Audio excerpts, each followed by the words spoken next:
प्रभु यीशु मसीह के मधुर और मीठे नाम में आज फिर दिनांक 6 दिसंबर दिन सोमवार को हम आप सबका स्वागत करते हैं। आज के दिन के लिए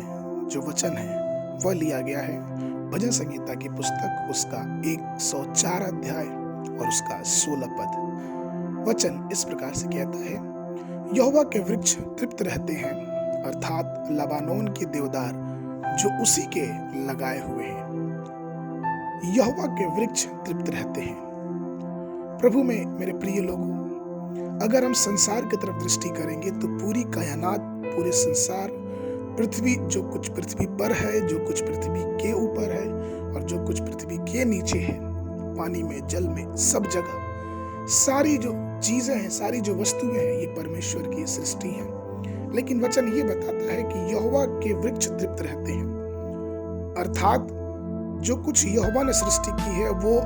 तृप्तता से भरा रहता है। अगर हम सूरज को देखें, तारों को देखें, चंद्रमा को देखें और जानवरों को देखें, पेड़ पौधों को देखें, ये सब कुछ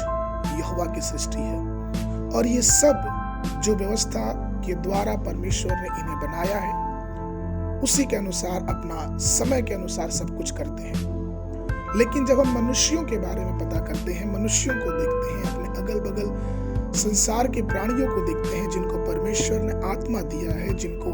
परमेश्वर ने बुद्धि, समझ और ज्ञान से भरा है, जब हम यहाँ की बात करते हैं तो मनुष्य उस यहोवा की तृप्तता से हटके, उसकी भरपूरी से हटके, मनुष्य आज के जीवन में अपने द्वारा की जाने वाली भरपूरी, अपने द्वारा पाई जाने वाली आनंद के पीछे पड़ा हुआ है। परमेश्वर का वचन कहता है कि यहोवा के वृक्ष तृप्त रहते हैं, यानी भरे रहते हैं, उन्हें किसी भी बात की आवश्यकता नहीं है। और शायद यही कारण है कि यहेजकेल की पुस्तक उसका 47 अध्याय उसके 12 पद में वचन इस प्रकार से कहता है, और नदी के दोनों तीरों पर भांति भांति के खाने योग्य फलदायी वृक्ष उगेंगे, जिनके पत्ते ना मुरझाएंगे और उनका फल भी कभी बंद ना होगा, क्योंकि नदी का जल पवित्र स्थान से निकलता है। क्योंकि नदी का जल पवित्र स्थान से निकलता है। परमेश्वर ने सृष्टि को आशीष दिया, परमेश्वर ने मनुष्य को भी आशीष दिया, जीवित प्राणी को भी आशीष दिया, लेकिन आज वो तृप्तता, आज वो संतुष्टि हम मनुष्यों के जीवन में नहीं देखने को मिलती है। और इसका कारण सिर्फ ये है कि हम जिस नदी के किनारे लगाए गए हैं, हम जिस नदी से अपने जीवन के लिए जल लेते हैं, जिस प्रकार से पेड़ को अगर पानी ना मिले तो वो पेड़ मुरझा जाएगा, वैसे ही हमारा जो जीवन है, हम जब जल की बात करते, अपने जीवन जीने की शैली की जो स्रोत है, अगर हम पानी को अच्छे जगह से नहीं लेंगे, इसका मतलब हमारे जीवन तृप्तता की ओर नहीं बढ़ रहा है। और वचन यहाँ कहता है कि वो पवित्र स्थान से जो जल निकलता, इसलिए उनके पत्ते कभी मुरझाते नहीं है, उनका फल कभी आना बंद नहीं होता है। और यही बात हमको गलतियों की पुस्तक उसका 5 उसका 22-23 या फिर यूं कहें कुलुसियों के पुस्तक उसका 1 उसका 10वां पद, या फिर यूं कहें फिलिपियों की पुस्तक उसका 1 और 10 पद, इन सब बातों में ये लिखा गया कि परमेश्वर की आत्मा के चलाए चलने वाले मनुष्य या फिर परमेश्वर में विश्वास करने वाले मनुष्यों का फल से ही मनुष्य की पहचान होती है। यहाँ तक कि गलतियों में बताया गया है कि आत्मा के फल क्या है। हम सबको मालूम है कि आत्मा के फल प्रेम, आनंद, मेल, धीरज, कृपा, भलाई, विश्वास, नम्रता और संयम है। लेकिन हम परमेश्वर के लगाए हुए वृक्ष हैं, परमेश्वर के द्वारा रचे हुए वृक्ष हैं, लेकिन कई बार हमारे जीवनों में वो फल दिखाई नहीं देता है। और प्रभु मेरे प्रियो,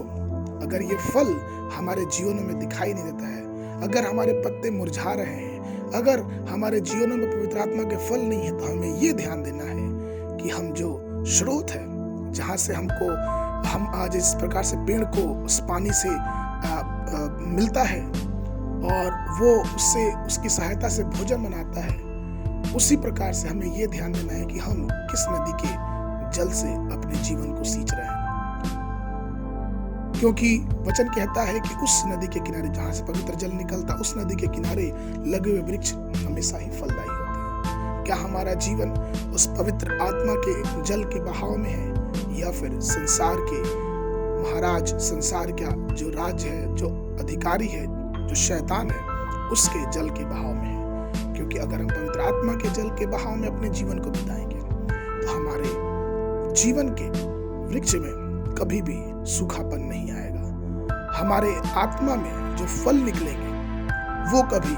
बुरे नहीं होंगे, क्योंकि वचन कहता है कि मनुष्य जो संसार के लोग हैं वो हमारे फलों के कारण हमको पहचानेंगे। पेड़ अपने फल के द्वारा ही पहचाना जाता है कि ये किस प्रकार का पेड़ है। इसलिए मसीह मेरे प्रिय लोग, आइए अपने जीवन को तराशें, अपने जीवन को तलाशें, अपने जीवन में एक बार झांक के देखें कि हमारा जो स्रोत है, क्या वो पवित्र आत्मा की नदी है, परमेश्वर की नदी है, या फिर संसार के आचरण में अपने जीवन को लेते जा रहे हैं। और इस प्रकार से आइए अपने जीवन को, अपने वृक्ष को मुरझाने से और फल रहित होने से बचाएं और परमेश्वर के लिए स्तुति और धन्यवाद करते जाएं। परमेश्वर आप सबको आशीष दे। आज के मनन के लिए जो पद है वो लिया गया है यशायाह नबी की पुस्तक, उसका 65 अध्याय, उसका 22 पद। ऐसा नहीं होगा कि वे बनाए और दूसरा बसे, वे वो लगाएं और दूसरा खाए, क्योंकि मेरी प्रजा का आयु वृक्षों की सी होगी और मेरे चुने हुए अपने कामों का पूरा लाभ उठाएंगे। परमेश्वर आप सबको आशीष दे।